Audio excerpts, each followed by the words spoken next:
The housekeeper protects the girl from the cruel stepmother, but she didn't expect the millionaire to see everything. The imposing gate of the Beverly Hills mansion opened with a metallic groan that echoed like an omen. Grace Miller adjusted the strap of her purse, her nervous fingers smoothing the simple dress she had borrowed from her neighbor. This was her only chance. 3 months unemployed. The rent was overdue. Her mother, back home in rural Mississippi, needed medication she could no longer afford to send. This housekeeping job was either her salvation or her ruin. "You must be Grace," said the woman who opened the door. Blonde, elegant, with a smile that didn't reach her eyes. "I'm Victoria Davenport. Come in." The inside of the house was a showcase of wealth. Italian marble, crystal chandeliers, paintings that cost more than Grace would earn in a lifetime. But there was something in the air, a palpable tension that made the hair on her arms stand on end. "I need you to understand something," Victoria said, crossing her arms, her blue eyes fixed on Grace like a predator sizing up its prey. "This house has gone through 4 housekeepers in the last 6 months. They all quit abruptly." "Why?" Grace asked, though a part of her already knew she didn't want the answer. "Various reasons. Some claimed family emergencies. Others simply didn't show up the next day." Victoria walked to the window, gazing out at the manicured garden. "You see, Grace, my husband and I lead a very private life. I expect absolute discretion, efficiency, and above all for you to know your place." Grace nodded, swallowing the unease growing in her stomach. "Of course, ma'am. There is a child in the house. Lily, my stepdaughter." The way Victoria pronounced stepdaughter sent a chill down Grace's spine. "She is problematic, very needy, always trying to get attention. My husband travels a great deal, so I maintain the necessary discipline." "How old is she?" 7. "And before you ask, she has a disability in her leg. She uses crutches." Victoria turned back to Grace, her smile now completely gone.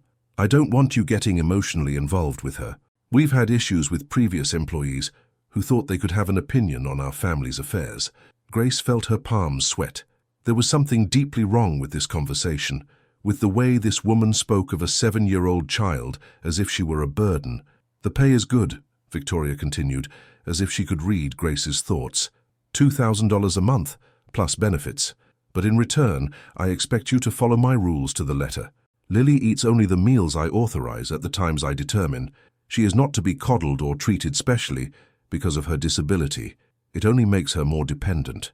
"I understand," Grace lied, her voice coming out weaker than she'd intended. "Excellent. You can start tomorrow at 7 a.m. "Oh, and Grace?" Victoria paused at the door. "The other housekeepers left because they couldn't handle the responsibilities of the job. I expect you to be different." As she walked back to the bus stop, Grace couldn't shake the way Victoria had spoken about her stepdaughter. There was no affection, not even basic tolerance. There was only a bone-chilling coldness. Her phone buzzed. A text from her mother. "Honey, how was the interview? I really need that medicine." Grace closed her eyes. She had no choice. She needed this job, no matter the cost. But as the bus carried her back to her small apartment in the Bronx, a voice in her head whispered that she was about to step into something far more complicated than a simple housekeeping position. The first day of work began at 7 o'clock sharp. Grace rang the bell and waited, looking up at the mansion's windows.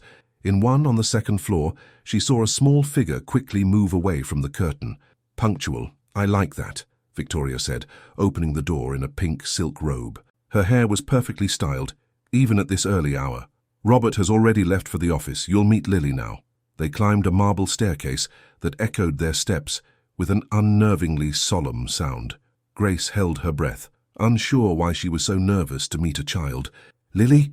Victoria knocked on the door with unnecessary force. "Come here. Now." The door opened slowly, revealing a small, thin girl with messy, light brown hair and large eyes that seemed to carry the weight of the world. In her small hands, she held 2 pink crutches. "This is Grace, our new employee," Victoria said, as if introducing an object. "Say hello." "Hello," Lily mumbled, not looking up from the floor. Grace knelt to be at the girl's level. "Hi, Lily. It's very nice to meet you." For an instant, the child's eyes flickered up and met hers. Grace saw something that made her catch her breath. Fear, pure fear in the eyes of a 7-year-old. "All right, that's enough introductions," Victoria cut in. "Lily, go have your breakfast, and try not to spill anything today." They went down to the kitchen. Lily moved slowly on her crutches, clearly still getting used to them. On the table, there was only a plate with 2 slices of dry toast and a glass of milk. Grace looked around. There was no butter, no jelly, nothing a child would normally eat for breakfast. "Is that all?" Grace asked without thinking. Victoria spun around. "Excuse me, I just asked if that was all she was going to eat. Lily is on a controlled diet. The doctor said that children with disabilities need to keep their weight down to avoid putting stress on their joints." The lie rolled off Victoria's tongue with frightening ease. Grace knew that made no sense. Growing children needed proper nutrition, regardless of any disability. But she said nothing. It was her first day. Lily picked up a slice of toast with trembling hands. As she moved, her elbow knocked over the glass of milk, sending the white liquid spilling across the table. "I can't believe it!" Victoria exploded, her voice echoing through the kitchen like thunder. "Can't you do anything right, you stupid child?" Lily flinched, tears instantly welling in her eyes. "I'm sorry, Aunt Victoria. It was an accident." "It was an accident?"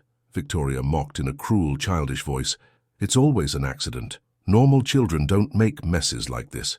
Grace felt her jaw clench. She was witnessing psychological abuse and didn't know how to react without losing her job on the first day.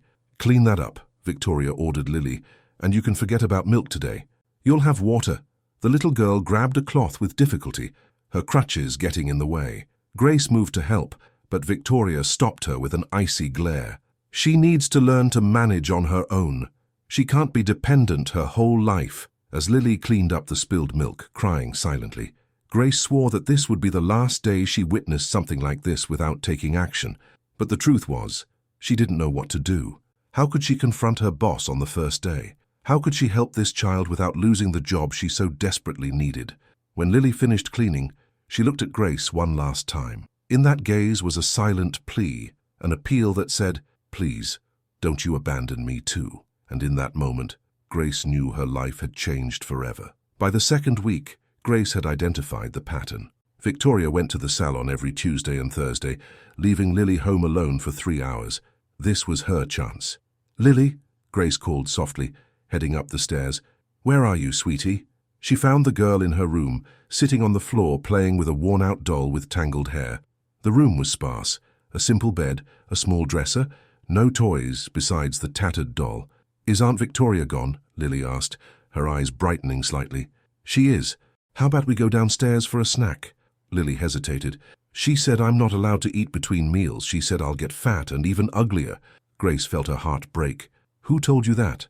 "Aunt Victoria. She said girls with crutches are already different, so they can't get fat too, or nobody will ever like them." Grace knelt in front of the child, taking her small hands. "Lily, listen to me very carefully. You are a beautiful, smart, and special girl. And all children need to eat properly to grow up strong and healthy, understand?" Lily's eyes filled with tears. "Do you really think I'm pretty, even with the crutches?" "Of course I do. The crutches don't make you any less pretty. They help you walk, just like glasses help people see better." For the first time since she had arrived in that house, Grace saw Lily give a real smile. "How about we make a delicious sandwich?" Grace suggested. "But it has to be our little secret, okay?" In the kitchen, Grace made a ham and cheese sandwich with fresh orange juice. Lily devoured it with a hunger that was heartbreaking to watch. "Do you ever eat sweets?" Grace asked. Lily shook her head. "Aunt Victoria says candy is bad for kids like me, that I just need to eat the basics." "And what would you most like to try?" The girl's eyes lit up. "Chocolate. I see it on TV and I've always wondered what it tastes like." Grace promised herself she would bring Lily chocolate one day. But first, she needed to understand the situation better. "Honey, how long has your dad been married to Aunt Victoria?" 6 months. Before it was just me and Daddy, but he was really sad after Mommy died. Then Aunt Victoria came and he said she would take care of me." Lily paused, fiddling with her empty glass.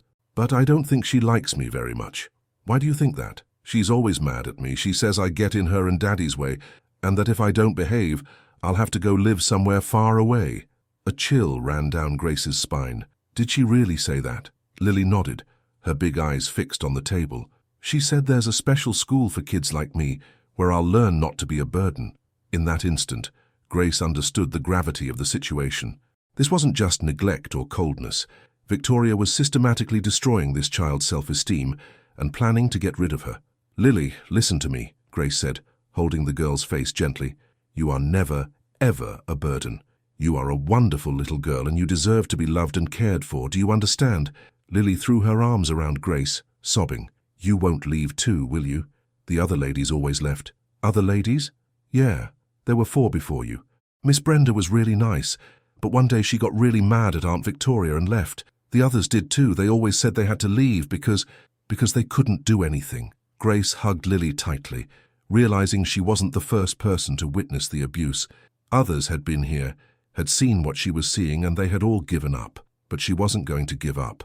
She would not abandon this child. When they heard Victoria's car pull up, Lily immediately tensed, the fear returning to her eyes. Remember, it's our secret, Grace whispered, quickly clearing away the evidence of their snack. But as Lily hurried back to her room, Grace made a vow. She would find out what happened to the other housekeepers, and she would find a way to help Lily, no matter what it took. The Target in West Hollywood was packed that Saturday afternoon. Grace was pushing a cart, getting the items on the list Victoria had given her, when she heard a familiar voice in the cleaning supplies aisle. Grace? Grace Miller? She turned to see a woman in her 60s with graying hair, pulled back in a bun, and a warm smile that immediately reminded her of her own mother. Yes, that's me. I'm sorry. Are you? Brenda Jackson. I worked at the Davenport house before you. Grace's heart skipped a beat. She was one of the former housekeepers. One of the ones who had given up. Mrs. Jackson, what a coincidence to see you here. No coincidence, child. I've lived in this neighborhood for 30 years. Brenda moved closer, lowering her voice.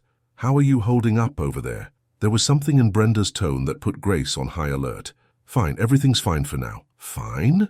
Brenda gave a bitter laugh. Child, forgive me for being blunt, but you're lying to yourself. They walked through the store together, 2 women who knew the weight of working in other people's homes. Mrs. Jackson, can I ask why you left? Brenda stopped and looked around, making sure no one was listening. Sit with me, she said, pointing to a bench near the store's cafe. What I'm about to tell you isn't easy to hear. They sat, and Brenda sighed heavily before she began. I worked in that house for 2 months. 2 months that were the worst of my professional life. Brenda looked down at her hands. That woman, that Victoria, she's not right in the head, child. The hatred she has for that little girl is scary. For Lily, yes, a 7-year-old girl lost her mother, has a disability, and that witch treats her like an animal. Brenda's voice trembled with anger. I saw things I can't get out of my head. Grace leaned forward. What kinds of things? She would withhold food from the girl whenever she did anything Victoria considered wrong. Anything, you understand. Spilling a glass, talking too loud, even breathing in a way she didn't like. Brenda shook her head. And the worst part, she called her the little cripple to a 7-year-old child. Grace felt sick to her stomach. And the father, Robert, the man is always traveling. And when he's home, that viper manipulates everything so he doesn't see a thing. She's smart, child. Very smart and very cruel. Why didn't you report her? Brenda let out a dry laugh. Report her to who? I'm a 60-year-old housekeeper. She's a rich socialite married to a businessman. Who do you think they're going to believe? The harsh reality of those words hit Grace like a punch to the gut. Brenda was right. The system didn't work for people like them. But I couldn't sleep at night anymore, Brenda continued, watching that child waste away, being psychologically destroyed every single day. The last day I worked there, I caught Victoria locking Lily in a dark closet as punishment for dropping a pencil. She did what? Locked the girl in the dark for 2 hours, and when I went to let her out, Victoria told me, if you can't follow the rules of my house, you can leave right now. Brenda wiped a tear from her cheek. I left that day. I left, and I've hated myself ever since for abandoning that little girl. Grace took Brenda's hand. You couldn't have done anything more. Yes, I could have. I could have been braver. I could have found a way. Brenda looked directly into Grace's eyes. And that's why I'm telling you this, because maybe you're braver than I was. Have you spoken to the others? The other housekeepers? A few times. Joanna, who worked there after me, said the situation only got worse. Victoria hired a private psychologist who certified that Lily had severe behavioral problems that justified the strict treatment. Grace's blood ran cold. A psychologist on the payroll? Exactly. To create a paper trail that would justify committing the girl somewhere far away. Joanna overheard Victoria talking about it on the phone. They sat in silence for a few minutes, the weight of the revelation hanging over them like a dark cloud. Mrs. Jackson, I need your help, Grace finally said. I'm not going to abandon Lily, but I need to know exactly what Victoria is planning. Brenda studied Grace's face for a long moment. Are you sure, child? Messing with rich, powerful people can end very badly for you, I'm sure. Then you're going to need more than courage. You're going to need proof. Monday arrived with a tension Grace could feel in the air before she even stepped inside the mansion.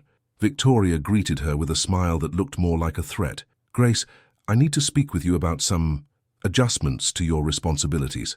They sat in the living room, a space that felt cold despite the lavish decor. Victoria crossed her legs and adopted a posture that made it clear who was in charge. I've noticed that you've taken an excessive interest in Lily's well-being. Grace's heart pounded, but she kept her expression neutral. I'm just doing my job, Mom. Your job is to clean, cook, and keep the house in order. It does not include having an opinion on how we raise our daughter. The way Victoria said, our daughter, sounded false even to her own ears. Of course, I understand. I hope so, because I'm going to be very clear. Lily is a problematic child. She lies, she manipulates, she tries to win people's sympathy to get privileges she doesn't deserve. Victoria stood and walked to the window. The previous housekeepers made the mistake of letting themselves be fooled by her childish manipulations. Grace bit her tongue to keep from responding. She was listening to an adult describe a 7-year-old as if she were a master criminal. Speaking of which, Victoria continued, I trust you haven't had any contact with the former employees. They left here with a very distorted view of reality. No, ma'am. Why would I? Victoria turned quickly, her blue eyes scanning Grace's face like a lie detector. No reason. Just making sure there are no misunderstandings. Just then, they heard the tap-tap of Lily's crutches coming down the stairs. The girl appeared at the living room doorway, hesitant. Excuse me, she said softly. May I have a glass of water? You already had water after lunch, Victoria replied coldly. Too much water is bad for your kidneys. But I'm thirsty. Lily. Victoria's tone was as sharp as a razor. What did I just say? The girl looked down. I'm sorry. And why are you interrupting an adult conversation? Is that polite? No, ma'am. Then go to your room and think about what you've done wrong. Lily glanced quickly at Grace, a silent cry for help that made Grace want to scream. But she could only watch as the child slowly made her way back up the stairs, the sound of her crutches echoing like a lament through the house. You see, Victoria said once Lily was gone, always testing boundaries, always trying to get attention. That's why we have to be firm. Grace didn't trust herself to speak. The anger she felt was so intense she was afraid her voice would betray her. There's something else I need to tell you, Victoria continued, sitting back down. Robert and I are considering some specialized educational options for Lily. Educational options? Yes. She clearly needs a more structured environment, a place where trained professionals can handle her special needs and her behavioral issues. A chill went down Grace's spine. What kind of place? A specialized boarding school. There's an excellent institution in Utah that has experience with children like her. It would be for the best. And what does her father think about this? Victoria smiled, and there was something cruel in it.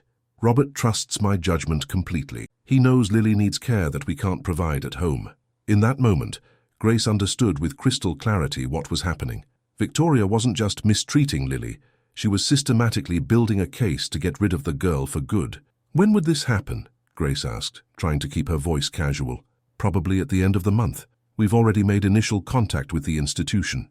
Victoria stood, indicating the conversation was over. Of course, we expect absolute discretion regarding personal family matters. Of course. When Victoria left the room, Grace was alone with her thoughts. She had less than 3 weeks to do something. Less than 3 weeks to save Lily from being sent away from everything she knew. She went quietly up the stairs and stood at Lily's door. The girl was sitting on the bed, hugging her tattered doll, humming a soft tune that Grace recognized as a lullaby. Mommy taught me that song, Lily said without looking up, as if she knew Grace was there. She used to sing it when I was sad. Grace entered the room and sat on the edge of the bed.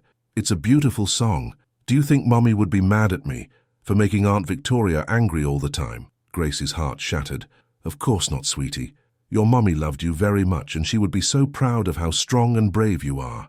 Lily finally looked up. Do you think I'll have to go to that school Aunt Victoria was talking about? Grace swallowed hard. The little girl had heard everything. What school? The special school for kids like me. She was on the phone about it last night. She said, I'll be better off there, away from home. Lily clutched the doll to her chest. But I don't want to go. I want to stay here. Grace took Lily's small hands in hers. Listen to me, sweetie. I'm going to do everything in my power to make sure that doesn't happen, okay? Promise? I promise. But as she made that promise, Grace knew she was committing to something that could cost her much more than her job. She was committing to a war against people far more powerful than she was. A war she had to win. Wednesday brought an unexpected opportunity. Robert came home in the middle of the afternoon, back from a business trip to Chicago. Grace observed him more closely for the first time. He was a tall man, with well-cut greying hair and expensive suits that couldn't hide the weight he carried on his shoulders. There was a broken quality about him, a deep sadness that showed through even when he tried to smile. "Daddy!" Lily came carefully down the stairs, her crutches tapping on the marble, her face lit up in a way Grace had never seen. "Hi, Princess," Robert said, hugging her. But Grace noticed it was a quick embrace, as if he couldn't sustain physical contact with his daughter for long. "How are you?" "Good. Grace and I made a drawing yesterday. Want to see it?" Robert looked at Grace for the first time, a polite smile that didn't reach his eyes. "Grace, right? Thank you for taking such good care of the house." Before Lily could show him the drawing, Victoria appeared as if she had been waiting for the perfect moment to make a grand entrance. "Darling!" She clung to Robert's arm, kissing his cheek with an exaggerated display of affection. "I missed you. How was the trip?" "Tiring. The investors in Chicago are always tough." "You poor thing. You need to rest." Victoria looked at Lily with a false smile. "Lily, your father is very tired from his trip.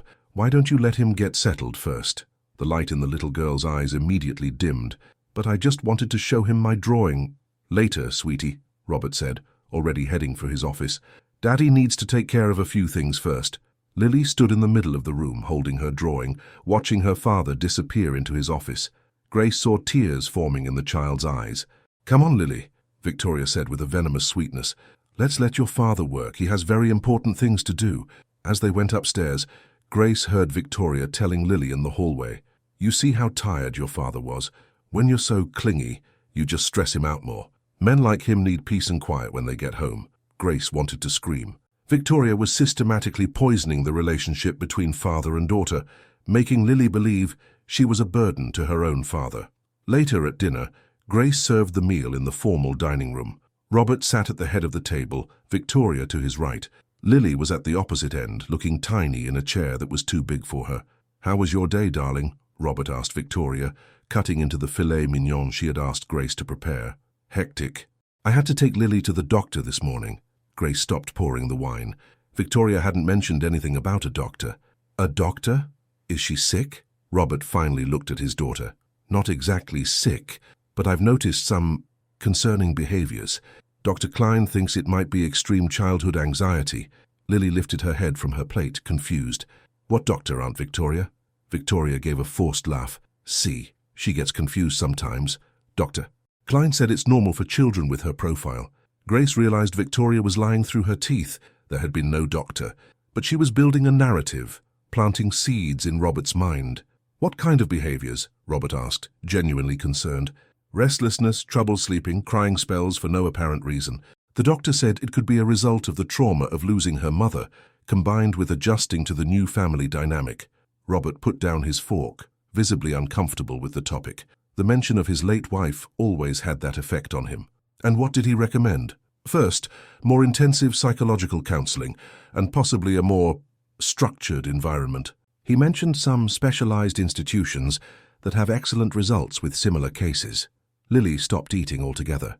Grace saw the girl turn pale. "Institutions.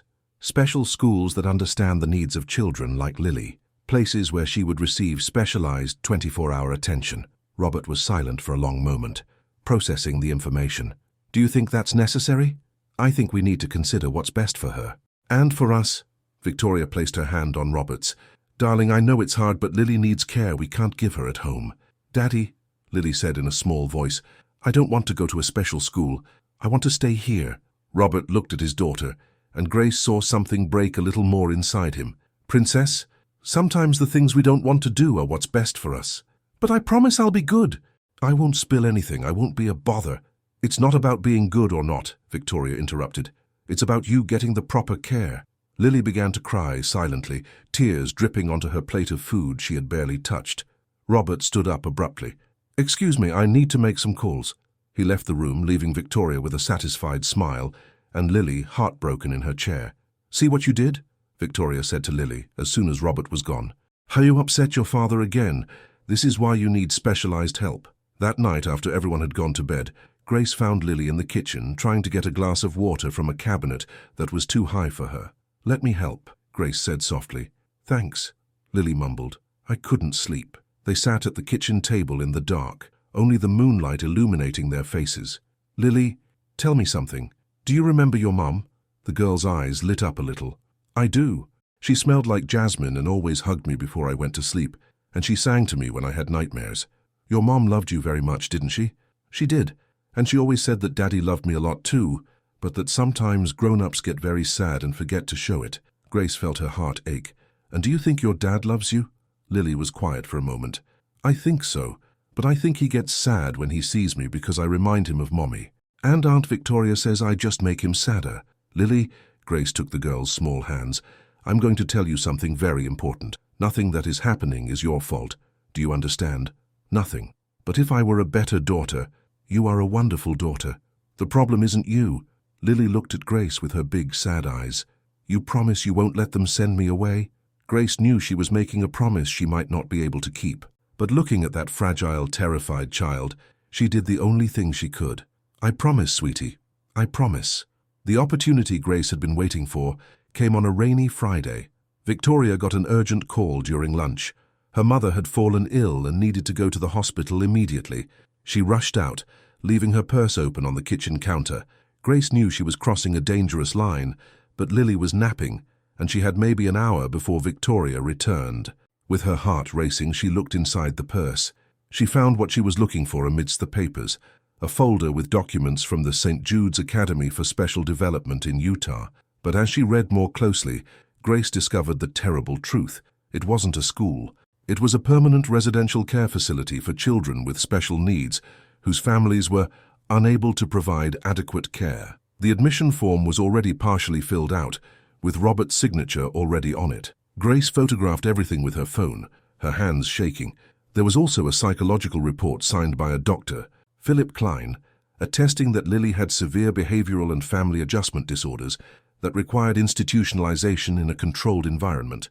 But the most shocking thing was a handwritten note in the margin of the document, in Victoria's handwriting. "Confirm admission date by 11:15 at the latest. Our travels on the 18th will be easier with him away." Grace checked the date on her phone. It was October 28th. Victoria had planned to get rid of Lily in less than 3 weeks, taking advantage of Robert's business trip. There was also a printed text conversation between Victoria and someone named Dr. Patricia. "Victoria, I need the report to be very emphatic about the behavioral disorders. Dr. Patricia, consider it done. With the symptoms you've described, we can easily justify compulsory admission." Victoria, "Excellent. And what about the visitation period?" Dr. Patricia, "The institution has a 6-month no-visitation adjustment policy. After that, only once a month with psychological supervision." Victoria, "Perfect. That means she'll have plenty of time to adjust to her new reality." Grace felt sick. Victoria wasn't just planning to institutionalize Lily. She was planning to make her gradually disappear from Robert's life until he got used to his daughter's absence. She quickly photographed everything and put the papers back. When she heard Victoria's car arriving, she was washing dishes as if nothing had happened. "How's your mother?" Grace asked when Victoria came in. "False alarm, high blood pressure, nothing serious." Victoria looked around, as if sensing something was different. "Where's Lily?" "Napping. She said she had a headache." Victoria nodded and went upstairs. Grace heard her on the phone, probably confirming some detail of her sinister plan. That afternoon, Grace managed to leave an hour early, claiming a doctor's appointment. Instead of going home, she went straight to where Brenda worked, caring for an elderly woman in a nearby neighborhood. "Mrs. Jackson, I really need to talk to you," Grace said when she met her at the building's gate. They sat in a nearby cafe, and Grace showed her the photos she'd taken. "Good heavens," Brenda murmured, swiping through the images on Grace's phone. "This woman is even more evil than I imagined. She's going to commit Lily in less than 3 weeks, and from what I understand, the girl is never coming home." Brenda shook her head, disgusted. "And the father has no idea. She manipulated him into signing the papers, probably told him it was for medical appointments or something." Grace felt angry, tears in her eyes. "Mrs. Jackson, I can't let this happen." "But child, how are you going to stop it?" She has a psychologist in her pocket, forged documents, money to cover everything up. I don't know yet, but I have to try something. Brenda studied Grace's determined face for a long moment. You know if you do this, you'll lose your job, and she'll probably do everything she can to destroy your reputation. I know. And you know that rich people like her have expensive lawyers. They can sue you. They can ruin your life. I know. Brenda sighed. Then you really are braver than I was. She took Grace's phone and typed in a number. Call this woman, it's Joanna, who worked at the house after me. She might have more information. Thank you, Mrs. Jackson. And Grace, when you decide to act, let me know. Because this time I'm not running. This time I'm going to help save that little girl. That night, Grace called Joanna. The conversation was both revealing and terrifying. I saw her coaching Lily to speak ill of her own father, Joanna said. She'd say things like, your daddy doesn't have time for you because he doesn't really love you, and if he loved you, he wouldn't let anyone mistreat you. It was systematic brainwashing. And you have proof of this? I have a few audio recordings on my phone. I made them secretly, thinking I might need them one day. Do you want them? Grace closed her eyes, taking a deep breath. She was gathering ammunition for a war she knew would be brutal, but she had no choice. Lily needed her, and she was not going to fail. Sunday dawned with a grey sky that mirrored Grace's mood. She was at her small apartment in the Bronx, sitting at the kitchen table with papers spread out before her. The photos of Victoria's documents, the phone numbers of the ex-housekeepers, notes on everything she had witnessed. Her mother called from Mississippi. Honey, how's the new job? Were you able to send the money for the medicine? Grace closed her eyes. If she went through with her plan, she would lose her job. There would be no more money for her mother's medicine, for rent, for anything. Everything's fine, Mom. The money will be there on Tuesday. Thank God. You have no idea how worried I get. Mom, Grace interrupted, if I lost this job, what would you do? Oh, honey, what kind of question is that? We'd figure something out. We always have. Why do you ask? No reason, just thinking out loud. Grace, are you all right? You sound worried? She looked at the photos on her phone. Lily playing alone, Lily crying in the corner of the kitchen, Lily staring out the window with an expression of lost hope. I'm fine, Mom, I love you. I love you too, honey. And remember, you've always been the bravest person I know. Whatever is worrying you, you'll handle it. After she hung up, Grace stared at the phone. Her mother was right. She had always been brave. It was time to prove it again. She called Joanna first. Joanna, do you still have those recordings you told me about? I do. Why? Because I'm going to do what all of us should have done from the beginning. I'm going to expose that woman. There was a pause on the other end of the line. Grace, are you sure? She could ruin your life. And if I do nothing, she'll ruin Lily's. All right. I'll send you everything I have. Audio, photos, even a video I managed to take of her screaming at the girl. Next, Grace called Brenda. Mrs. Jackson, would you be willing to give a formal statement against Victoria? Willing? Child, I've been waiting for you to ask me that since we talked. I've already gathered everything I have, photos, notes, even a statement from a neighbor who saw Victoria mistreating Lily in the garden. Finally, Grace called Sandra, the third ex-housekeeper. Sandra, I know we've never spoken, but you're Grace, the one working there now, Sandra interrupted. Brenda already told me. You can count on me for whatever you need. I left that house crying every single day for the last 2 months. On Monday, Grace arrived at work with a resolve she had never felt before. Victoria was on the phone in the living room, speaking softly, but Grace managed to catch a few words. Confirmation, admission date, no visitation. During lunch, with Victoria out and Lily napping, Grace went up to Robert's office. She knew she was violating every professional boundary imaginable, but she no longer cared. She searched the drawers until she found what she knew would be there, a folder with documents related to Lily. She photographed everything, her birth certificate, old medical records, insurance policies, but the most important thing was a letter that Robert's first wife had written to Lily to be given to her when she turned 18. In the letter, her mother talked about how special Lily was, how her disability didn't make her any less perfect, how her father loved her more than anything in the world. It was a letter of pure love, showing the exact opposite of what Victoria had been telling Lily about herself. Grace photographed every page, tears streaming down her face. What are you doing in here? Grace spun around. Victoria was standing in the doorway, her blue eyes blazing with fury. I was just cleaning, Grace stammered, trying to hide her phone. Cleaning, in my husband's private office. Going through his papers. Victoria walked into the office and shut the door behind her. Do you think I'm an idiot, Grace? No, Mum, You were just violating our privacy and our trust. Victoria moved closer, her voice low and threatening. I knew you were just like the others, a meddler, thinking you can have an opinion about our family. Grace took a deep breath and made the decision that would change everything. You're right. I'm not like the others. She put her phone in her purse and faced Victoria directly. Because I'm not leaving. Excuse me? I said I'm not leaving, and I'm not going to stand by and watch you destroy a 7-year-old child. Victoria's face turned red with rage. You're fired. Get your things and get out of my house now.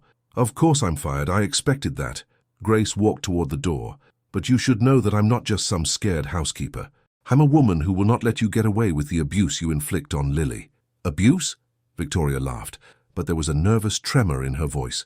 Who is going to believe the word of a housekeeper against mine? Grace paused at the door and turned back. We'll see. As she came down the stairs, Lily was in the hall, awakened by the argument. Grace, why were you guys yelling? Grace knelt in front of the girl and hugged her tight. Lily, I have to leave now. But I want you to know something very important. I'm coming back, and when I come back, I'm bringing your daddy with me. You promise? I promise. And until then, you be strong, okay? Remember what I always tell you. You are special, you are loved, and none of this is your fault. Lily clung to Grace, crying. Don't go, please. You're the only one who's nice to me. I know, sweetie. But sometimes you have to leave so you can come back stronger. Victoria came down the stairs at that moment. That's enough drama. Lily, go to your room. Grace, you have 5 minutes to get off my property. Grace kissed Lily's forehead and whispered, Be brave. It's almost over. As she walked out of that mansion for the last time as an employee, Grace felt a mix of fear and determination. She had lost her job. She was going to disappoint her mother. She didn't know how she was going to pay her bills. But for the first time in months, she felt she was doing the right thing. The war had begun. Tuesday morning found Grace at a McDonald's near the courthouse, surrounded by 3 women who had become her allies, in a battle that seemed impossible to win. Brenda arrived with a folder full of notes. Joanna brought a flash drive with audio and video files. Sandra carried a box of photos and documents she had managed to collect during her 2 months at the mansion. Before we start, Grace said, looking at each of the women, Are you sure you want to do this? Victoria will come after all of us. Child, Brenda adjusted her glasses, I'm 60 years old. I've been humiliated by rich bosses, been called a liar, and been through worse. But I never forgave myself for abandoning that child. This is my chance to do what's right. I'm in, Joanna confirmed. That woman needs to pay for what she's done. Sandra just nodded, determined. They spread everything out on the table. Audio files, photos, videos, notes, documents. It was a detailed archive of 6 months of systematic abuse. Listen to this, Joanna said, pressing play on her phone. Victoria's voice came through, clear and cruel. Lily, how many times do I have to explain it to you? You are a burden in this house. Your father would be much happier if you had never been born defective like this. That's why you're going to that special school, where people like you are kept away from normal families. Lily's small voice replied, But Aunt Victoria, I promise I'll be good. You can't be good because you're not normal. Normal children don't need crutches. They don't spill things. They don't get in the way of adults' lives. Grace felt her jaw tighten in anger. When was this? Last week. She didn't know my phone was recording in the kitchen. Brenda showed them the photos she had taken. Lily locked in the dark closet, the girl eating only dry toast while Victoria feasted, bruises on the child's arm. This one was when she grabbed Lily's arm hard because the girl had asked about her mother, Brenda explained. It left a mark for 3 days. Sandra opened her box. I have this. It was a shaky, secretly filmed video showing Victoria yelling at Lily, Stop pretending you're hungry. A crippled child should eat less anyway. Otherwise, you'll just get uglier.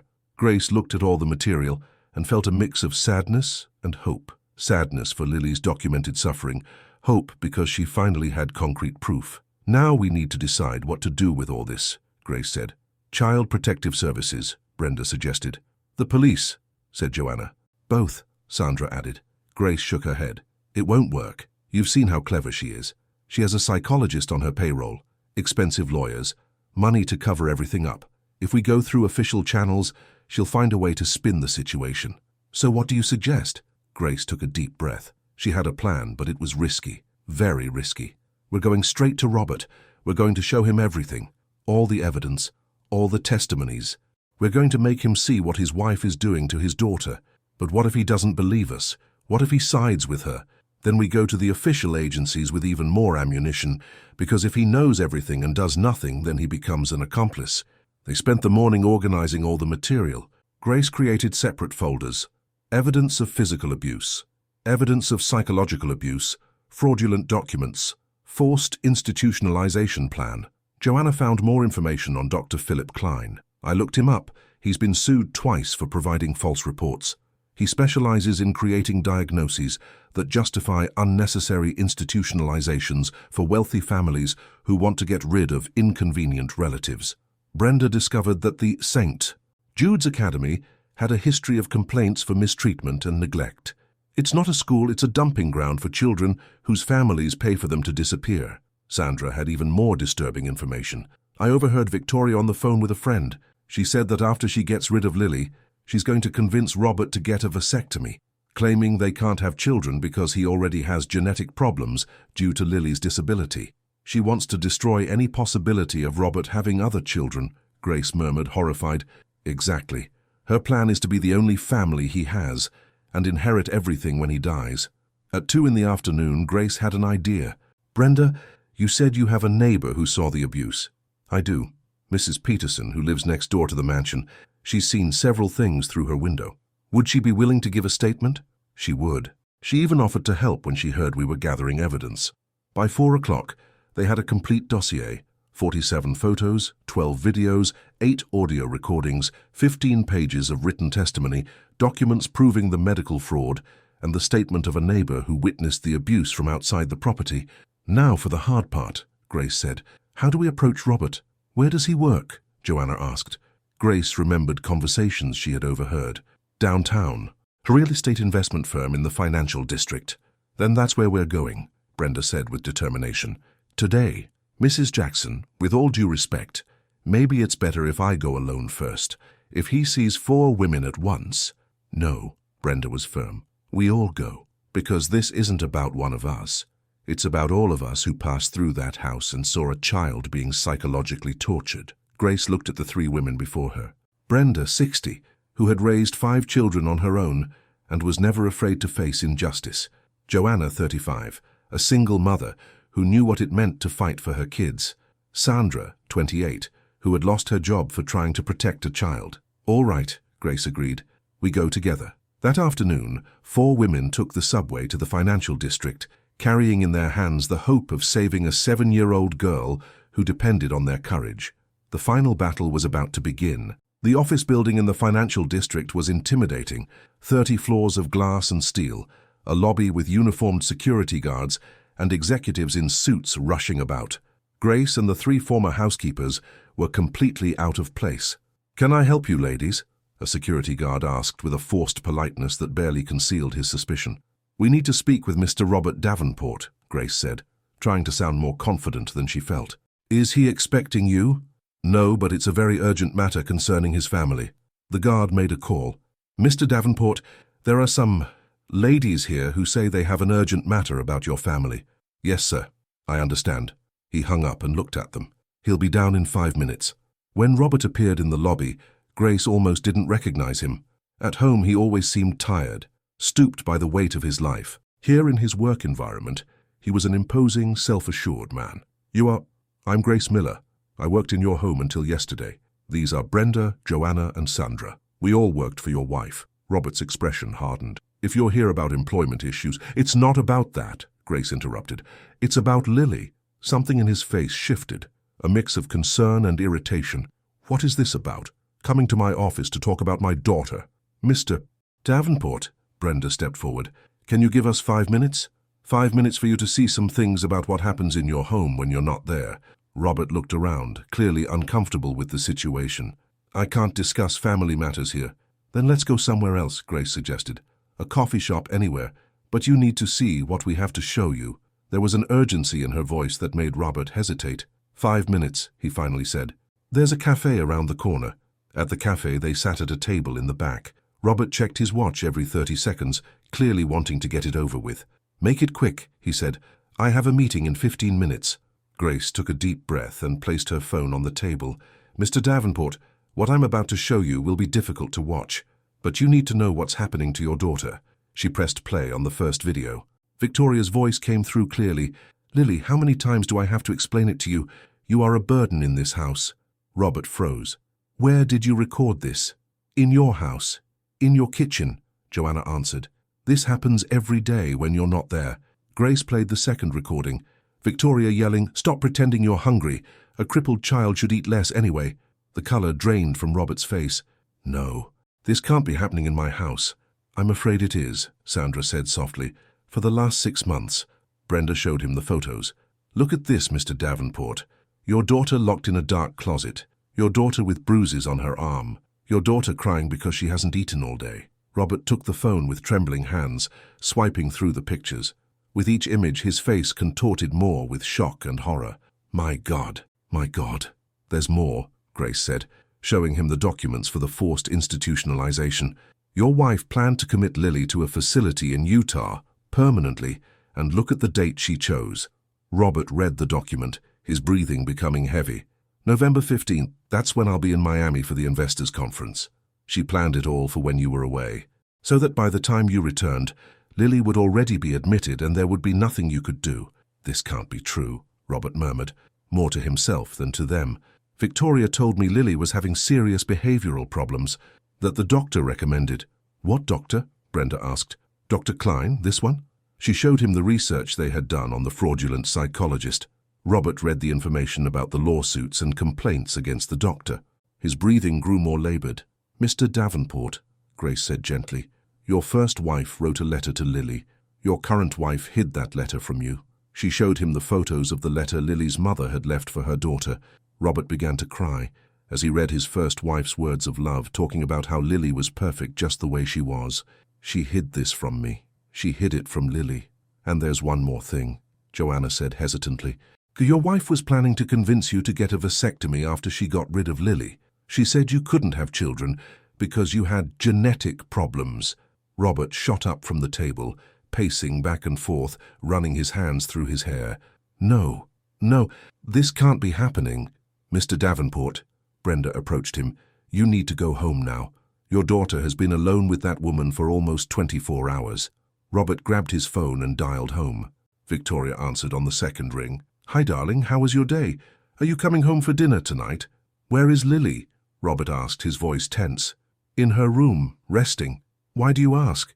I'll be home in half an hour. Don't go anywhere. Of course, darling, did something happen? Robert hung up without answering. He looked at the 4 women who had turned his life upside down in 20 minutes. Why did you do this? He asked. Why did you risk so much? Because someone had to, Grace answered simply. Lily is a special child who deserves to be loved, not tortured. And because we all failed before, Brenda added. We all saw what was happening, and we ran away. But not this time. Robert closed his eyes for a long moment. When he opened them again, there was a determination that none of them had ever seen. You're coming with me, he said. I want Lily to see that people cared enough about her to fight for her. In the cab on the way to the mansion, Robert called his lawyer. Dr. Roberts, it's Robert Davenport. I need you to come to my house now. Bring divorce papers and a restraining order. And contact Child Protective Services. I'm going to need legal protection for my daughter. The war was coming to an end, but the final battle was yet to come. The mansion's gate opened slowly as Robert entered the code. In the back of the cab, Grace felt her heart pounding so hard she was sure the others could hear it. Beside her, Brenda murmured quiet prayers, while Joanna and Sandra sat tense. Remember, Robert said as he paid the driver, no matter what she says or does, Lily is safe from now on. The house was eerily quiet when they entered. Victoria appeared in the foyer, immaculate as always, but her eyes narrowed when she saw the 4 women accompanying her husband. Robert, what is going on? Why are these people here? Robert walked straight up to her, his phone in his hand. Victoria, I'm going to ask you one time. Where is Lily? In her room, I already told you. Robert, you're scaring me. Why? Where is my daughter? Robert yelled with a force that made everyone in the room flinch. Victoria took a step back, her mask of perfection finally slipping. She wasn't feeling well after lunch. She's resting. Grace didn't wait for permission. She ran up the stairs, followed by Brenda. They found the door to Lily's room locked from the outside. Lily! Grace knocked on the door. "Sweetie, it's Grace. Are you okay?" A faint voice answered from the other side. "Grace, you came back?" "I'm here, honey. Your daddy is here too." Grace heard footsteps racing up the stairs. Robert arrived, breathless, saw the locked door, and felt something inside him break for good. "She locked my daughter in her room," he said, more to himself. He broke the lock with his shoulder, the door swinging open. Lily was huddled on the bed, pale, her eyes red from crying. "Daddy?" she said, as if she couldn't believe he was there. Robert knelt by the bed and hugged his daughter for the first time in what felt like an eternity. "I'm sorry, Princess. I'm so sorry for everything.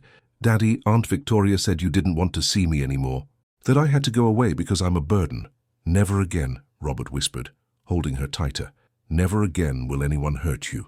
Victoria had come upstairs and was standing in the doorway, watching the scene with an expression that shifted between panic and rage. "Robert, let me explain. The girl was having an anxiety attack. I had to isolate her to—" "Shut up!" Robert stood, his voice echoing through the entire house. "Just shut your mouth." Grace had never seen a man so furious. All the anger Robert had suppressed for months, all the guilt he carried, all the pain from the loss of his first wife, it all transformed into a devastating rage directed at Victoria. "Robert, you don't understand. These women have filled your head with lies. They want money, they want—" Victoria tried to approach, but he held up a hand, stopping her. "Lies?" Robert held up his phone. "Then are these lies?" He pressed play on the recording where Victoria called Lily a burden and a defective child. The sound of her own voice coming from the phone made Victoria turn white. "How did you get that?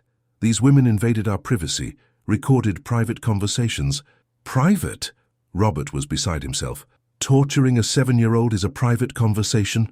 Lily flinched at the yelling. Grace went to the girl. "Lily, how about we go down to the kitchen? You must be hungry." "No," Robert said, his voice more controlled but still shaking with rage. "She stays here. I want her to hear everything. I want her to understand that none of this was her fault." He showed the phone to Victoria, swiping through the photos Brenda had taken. "Explain this. Explain why my daughter was locked in a dark closet. Explain the bruises on her arm." She has severe behavioral problems," Dr. Klein said. "The doctor. Klein, who has been sued twice for false reports? That Dr. Klein." Victoria fell silent. Her strategy of manipulation was crumbling before her eyes. Robert showed her the documents for the forced institutionalization. "And this? You were going to commit my daughter to a permanent facility without telling me. It was for her own good. For all of our good. She needs specialized care that—" "For your good," Robert exploded again. "You wanted to get rid of her so you could have my money all to yourself." Brenda stepped forward. "Mr. Davenport, there's one more thing you need to know." She showed him the notes about the plan to convince Robert to get a vasectomy. "Your wife didn't just want to get rid of Lily.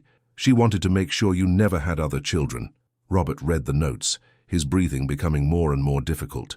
You planned to destroy my entire family." "It's not like that. I love you. I wanted us to be happy together, just the two of us. By lying to me, by abusing my daughter, by trying to isolate me from everything I love." Lily started crying in Grace's arms. All the yelling, all the anger was terrifying the little girl. Robert noticed and reined himself in. "I'm sorry, Princess. Daddy isn't mad at you. Daddy will never be mad at you again." Victoria tried one last gamble. "Robert, please, think about what we're throwing away. Our marriage, our future." "Our future?" Robert laughed bitterly. "You psychologically tortured my daughter for 6 months. You hid the letter her mother left for her. You tried to convince me she had behavioral problems to justify your abuse. It wasn't abuse, it was strict discipline." "Discipline?" Robert picked up Lily, holding her up for Victoria to see. "Look at her. Look what you've done to a 7-year-old child." Lily was too thin, pale, with dark circles under her eyes from months of crying. But for the first time in a long time, she was in her father's arms, feeling safe. "Daddy," she whispered, "you won't let Aunt Victoria send me away, will you?" "Never, Princess, never again." The doorbell rang at that moment. Robert went downstairs with Lily in his arms, followed by Grace and the others. It was the lawyer, accompanied by 2 social workers from Child Protective Services. Victoria came down after them, realizing her world was falling apart. "Robert, please don't do this. We can work this out between us." "No," he said, handing Lily to Grace. "This is over." The final confrontation was just beginning. Dr. Roberts' lawyer, was an experienced man who had seen many complicated family situations, but upon hearing the recordings and seeing the photos, even he seemed shocked. "Robert, this is more serious than you told me on the phone. We're not just talking about a divorce. This is a criminal case." The two social workers, Ms. Davis and Ms. Thompson, introduced themselves and explained the procedure. "We received a report of child abuse.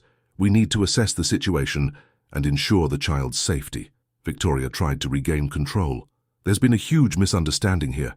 These women are disgruntled former employees trying to get revenge." "Mrs. Davenport," Ms. Davis interrupted, "the evidence we have is quite specific. We have recordings of your own voice abusing a child. Illegally obtained recordings without my permission. That can't be used against me." Dr. Roberts looked at her with disdain. "Ma'am, when there is suspicion of child abuse, recordings made to protect the child are considered valid evidence." Robert asked to speak with Lily alone. They sat on the living room sofa while the adults discussed legal procedures. "Princess," he said, holding his daughter's small hands, "Daddy needs to ask you some things. It's going to be hard, but I need to know the truth to protect you."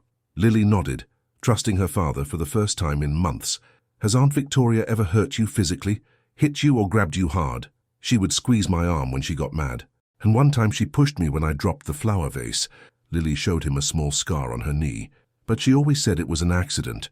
Robert closed his eyes, taking a deep breath to control his anger. "And did she ever keep you from eating?" "Sometimes. When she was mad at me, I could only have dry toast and water. She said a kid like me didn't need much food. A kid like you, with crutches. She always said I was different, that I had to behave better because I was born broken." Robert's heart shattered hearing those words. "Lily, listen to me. You were not born broken. You were born perfect. Your disability doesn't make you any less special or any less loved." "Mommy used to say that too," Lily said with a sad smile. "But after she died, sometimes I forgot. Your mother left a letter for you. Aunt Victoria hid it, but now you can read it." Robert showed her the photos of the letter on his phone, reading it along with his daughter. Lily cried as she heard her mother's words of love, remembering what it felt like to be loved unconditionally. Meanwhile, in the kitchen, Victoria was trying to convince the social workers that it was all a misunderstanding. "Lily is a very difficult child, manipulative, a liar. She's always making up stories to get attention. That's why we had to be firm with her." "Mrs. Davenport," Ms. Thompson said patiently, "a 7-year-old child does not have the capacity for systematic manipulation, and we have audio-visual evidence of the abuse." "Those women hated me. They sabotaged my marriage from day one." Grace finally lost her patience. "We hated watching a child be tortured. If that's sabotaging your marriage, then yes, we sabotaged it. You didn't even work here anymore. Why did you meddle in my life?" "Because unlike you, I have a conscience," Grace shot back. "I couldn't sleep at night knowing Lily was suffering." Brenda approached Victoria.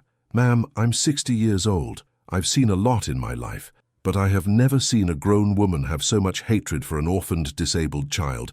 What kind of person are you?" "I don't hate her. I was trying to educate her, to make her a better person. By calling her a cripple, by telling her her father didn't love her, by locking her in the dark." Joanna shook her head. "That's not discipline. That's pure cruelty." Dr. Roberts returned from the living room with Robert and Lily. "We have everything we need. Mrs. Davenport, you have 5 minutes to collect your personal belongings and leave this house. You can't kick me out. I'm married to him." "Technically, you still are," the lawyer agreed, "but we have a temporary restraining order. You are not to approach the minor Lily Davenport or remain in the same residence as her." Victoria looked at Robert, desperate. "Robert, please, don't believe these women. They're lying." Robert faced her with a coldness she had never seen. "Victoria, I heard your own voice on the recordings. I saw the photos of the marks you left on my daughter.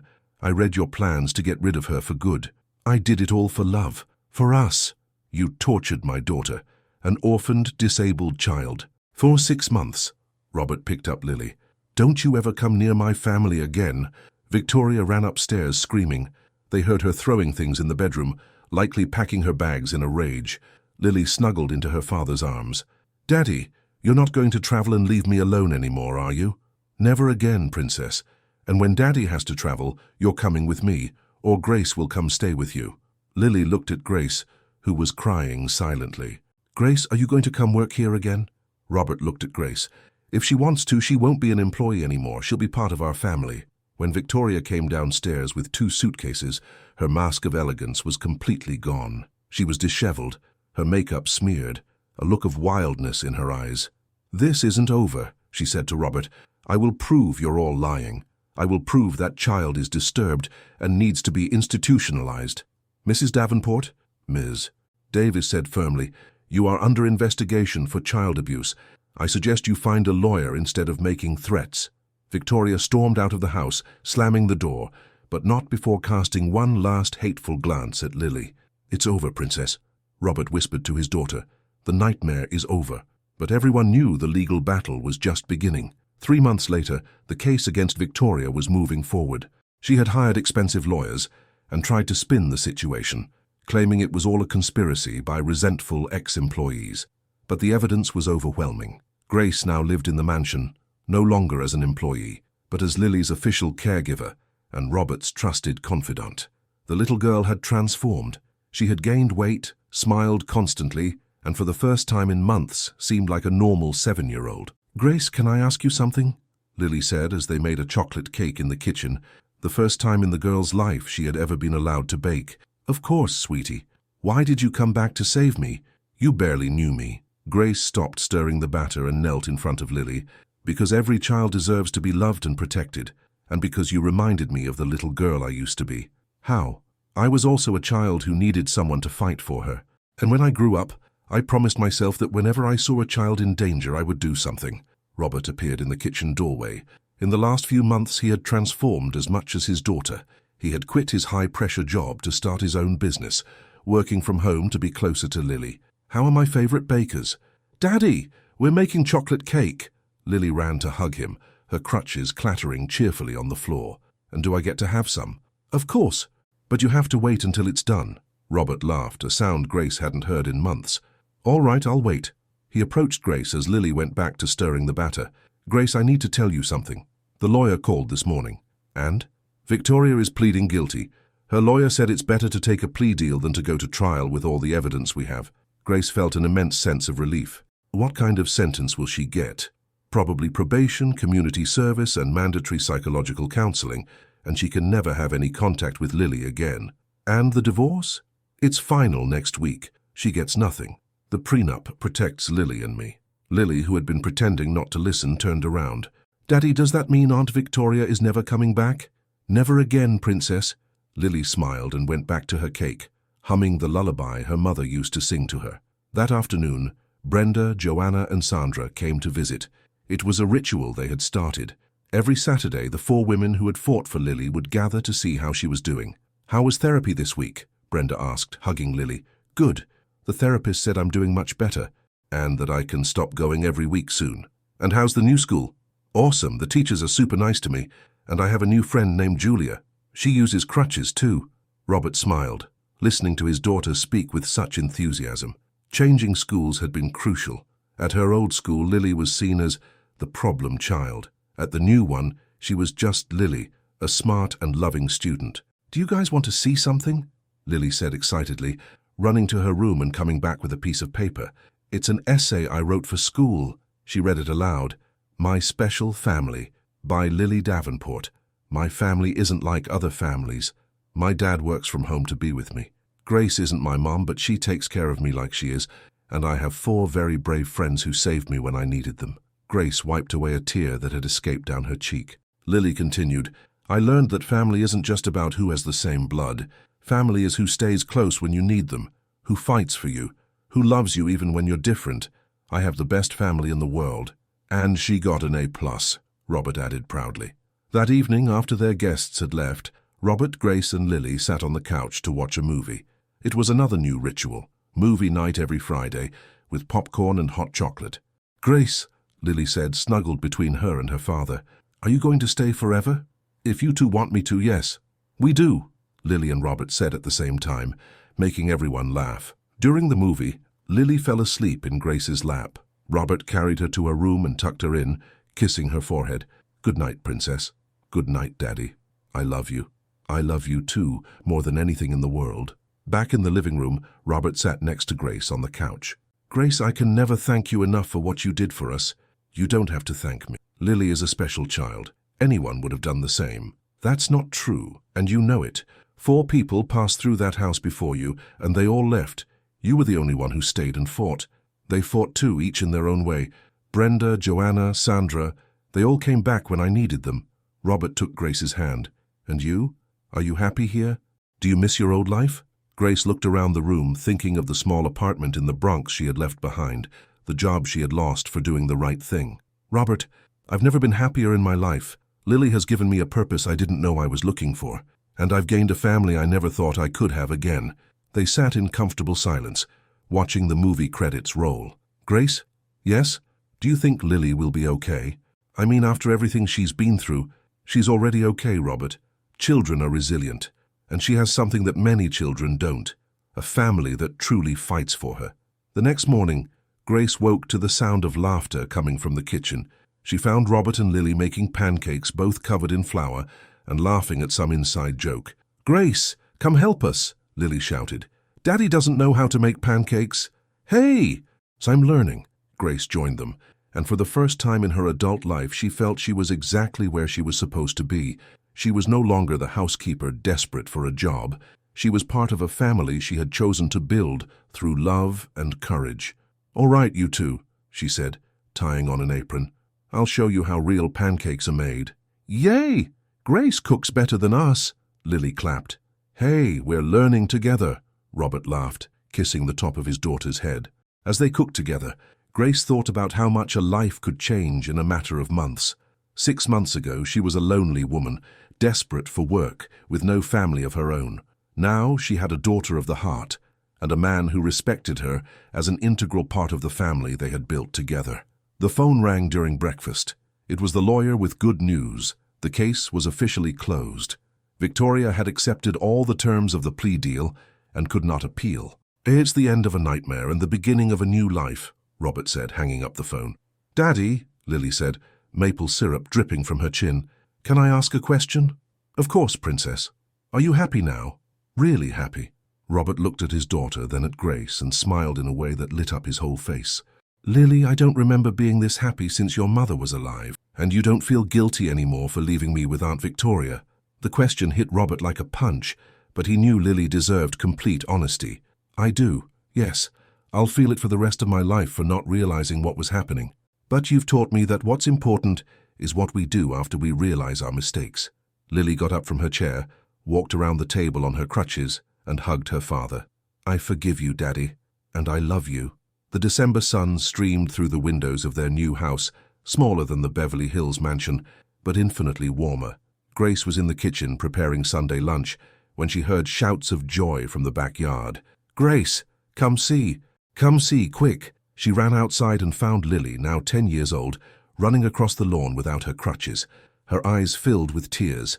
After 3 years of intensive physical therapy and 2 surgeries, Lily had finally taken her first independent steps. Look, Grace, look what I can do. Lily ran to her, stumbled a little, but managed to right herself on her own. Robert appeared at the door, filming everything with his phone, also crying with emotion. My brave princess, I'm so proud of you. Lily ran into Grace's arms, who lifted her into the air and spun her around. You did it, my little warrior. You did it. I won't need my crutches all the time anymore. You'll need them when you're tired or walking long distances, Robert explained. But for walking around the house, around school, you can use them only when you need to. That afternoon, Brenda, Joanna, and Sandra came for their traditional Sunday lunch. It was a double celebration, Lily's first independent steps, and the 3rd anniversary of her liberation, as she liked to call it. Mrs. Jackson, look! Lily walked over to her without assistance. I did it. Brenda, now 63 and retired, hugged Lily warmly. Child, you never cease to amaze me, stronger every day. And you know what else? Lily said excitedly. Next month I'm giving a talk at school about bullying and inclusion. The principal said my story can help other kids. Grace's heart swelled with pride. Lily had transformed from a traumatized child into a confident girl who wanted to use her experience to help others. And there's more news, Robert announced, standing up from the table. Grace, Lily, can you come here? They approached, curious. You know these past 3 years have been the best of my life. You've taught me what a real family is, what unconditional love is, what courage is. Robert knelt in front of Lily. Princess, would you like it if Grace officially became your adoptive mother? Lily's eyes went wide. Really? Can she be my real mom? If she wants to, Robert smiled, turning to Grace. Grace, would you accept becoming Lily's official mother? And my wife? Grace almost fainted when she saw Robert pull a small box from his pocket. Robert, I'm not asking because I need someone to take care of Lily. I'm asking because I can't imagine my life, our life, without you. Will you marry me? Say yes, Grace, say yes, Lily shouted, hopping from one foot to the other. Grace looked around the table. Brenda crying with emotion, Joanna and Sandra clapping, Robert kneeling with the ring in his hand, Lily beaming with happiness. Of course I'll say yes, she whispered, then louder. Of course I accept. The table erupted in applause and cheers. Lily threw herself into Grace's arms. Now I'll have a real mom. You always did, sweetie. Now it'll just be official. Brenda raised her glass of juice. A toast to brave people. Sometimes you have to lose everything to find what really matters. To the family we choose, Joanna added. To the bravest girl we know, Sandra completed. Robert picked up Lily and put his arm around Grace. To the love that overcomes any obstacle. That night after their guests had left, the three of them sat on the couch in their small but cozy living room. Lily was in the middle, her head resting in each of her parents' laps. You know the best part of this whole story, Lily said sleepily. What's that, princess? It's that at the beginning, I thought I was a broken girl that nobody could love, but I found out I wasn't broken. I just needed to find the right people to love me just the way I am. Grace kissed the top of Lily's head. And we needed to find you to discover what we were capable of when we truly love. Robert looked at his small family, a brave girl who had overcome unimaginable trauma, a woman who had risked everything to protect a child she didn't know, and himself, a man who had learned that being a father was about much more than just providing financially. Do you know the real moral of this story? He said softly. What is it, Daddy? That sometimes the bravest people are the ones who are most afraid, and that true love isn't about being perfect. It's about fighting for the imperfect people we love. Lily was almost asleep now. Daddy. Yes, Princess? Do you think Mommy in heaven is happy seeing our new family? Robert felt tears in his eyes. I'm sure she is. She always wanted you to be loved and protected. And now you have a whole family that would do anything for you. And do you know what I'm going to do when I grow up? What? Grace asked. I'm going to work to protect children, like you did for me, so no child has to go through what I went through. In that moment, Grace knew her fight had been worth every tear, every fear, every risk she had taken. Lily was not just a girl saved from a terrible situation. She had become someone who would use her own experience to save others. The story had begun with a broken child, a desperate woman and an absent father. It ended with a strong family, united by unconditional love and the courage to fight for what is right. As they carried a sleeping Lily to her room, Grace and Robert exchanged a look that said everything without needing words. They had found something they didn't even know they were looking for, a true family, built not on blood, but on the daily choice to love and protect each other unconditionally. And when they turned out the lights that night, the three of them knew they had won the most important battle of their lives, the fight for a child's right to be loved exactly as she was.